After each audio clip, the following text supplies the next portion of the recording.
kolegë, bashkëkryetar të Komisionit Përbashkët Parlamentar të Stabilizim Asocimit. Në fakt, besoj të gjithë dëgjuam me interes prezantimin e panelit hyrës dhe të gjithë dëgjuam me interes fjalën e përfaqësuesve të qeverisë shqiptare, të cilët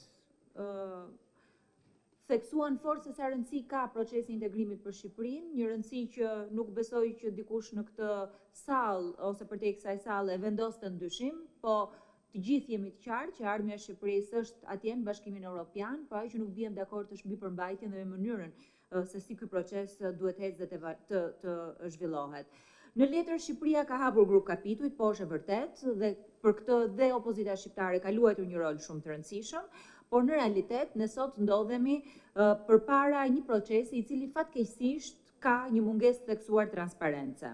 Integrimi nuk është statistik, nuk duhet jetë statistik, por duhet jetë patjetër një ndryshim i ndershëm dhe duhet shoqërohet me reforma reale. Sot Shqipëria ndodhet përballë një procesi që fatkeqësisht është i mbyllur dhe ka shumë pak përfshirje, ka shumë pak diskutim, ka shumë pak debat, ku as deputetët e Parlamentit të Shqipërisë, as shoqëria civile, as grupet e interesit, as biznesi nuk janë pjesë të dialogut.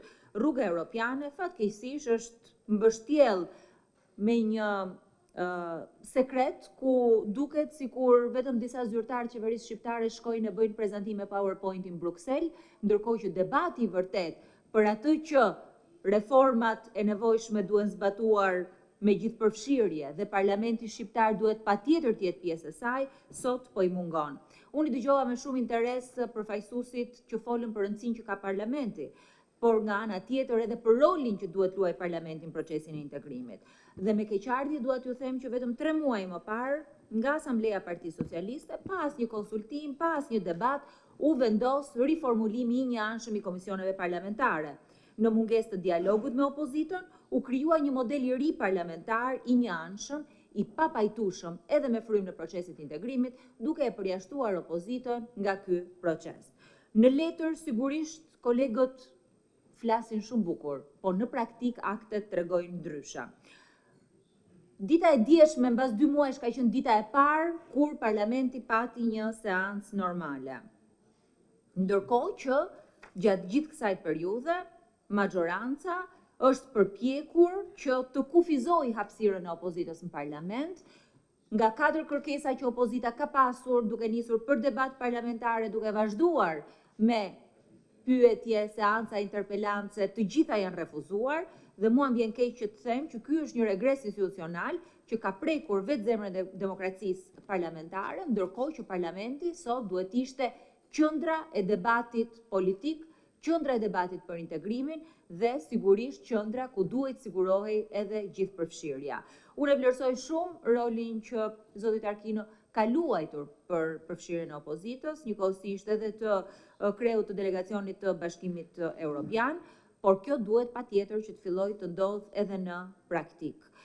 Qeveria ka folur gjatë kësaj kohe për rritje ekonomike, por situata është që Shqipëria ka një hapësirë shumë të madhe në të ardhura krahasuar me vendet e rajonit dhe me vendet e Bashkimit Evropian, dhe kjo shoqërohet në një diferencë shumë të madhe në paga, në pensione, por nga ana tjetër edhe në mbështetje sociale.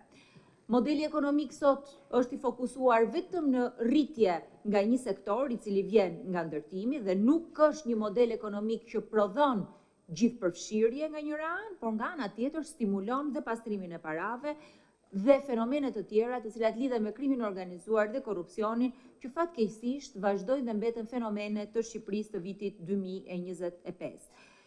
Nuk ka rëndësi se sa prezantime PowerPointi dhe se sa ligje miratohen. Rëndësi ka çfarë ndryshimi sjellin këto në Shqipëri, çfarë impakti kanë këto te komuniteti i biznesit, tek familjet shqiptare, se çfarë procesi konsultimi ne kryem, sa gjithëpërfshirës është ky proces konsultimi, sa kohë i lëm Parlamentit për të debatuar dhe për të diskutuar për reformat e vërteta për të cilat sot Shqipëria ka nevojë. Pa transparencë, pa llogaridhënie, çdo ligj është vetëm një dokument i zbrazët. Qeveria ka marrë një sër detyrimesh si pjesë e pozicioneve negociuese dhe e interim benchmark krahas të gjithë diskutimeve që po ndodhin sot edhe me Komisionin Evropian. po më vjen keq që të them që një pjesë e tyre angazhimeve janë duke shkuar në drejtim të kundërt me marrëveshjen e stabilizim asocimit. Më lejoni të përmend që rasti i aeroportit të Vlorës, një aferë e cila sot po debatohet gjerë në diskutimet publike këtu në Shqipëri, porti i Durrësit janë shembuj të shkeljeve të marrëveshjes të stabilizim asocimit. Nga ana tjetër, një sër ligjesh që janë duke u miratuar nuk janë as në frymën dhe as në gërmën e legjislacionit Bashkimit Evropian.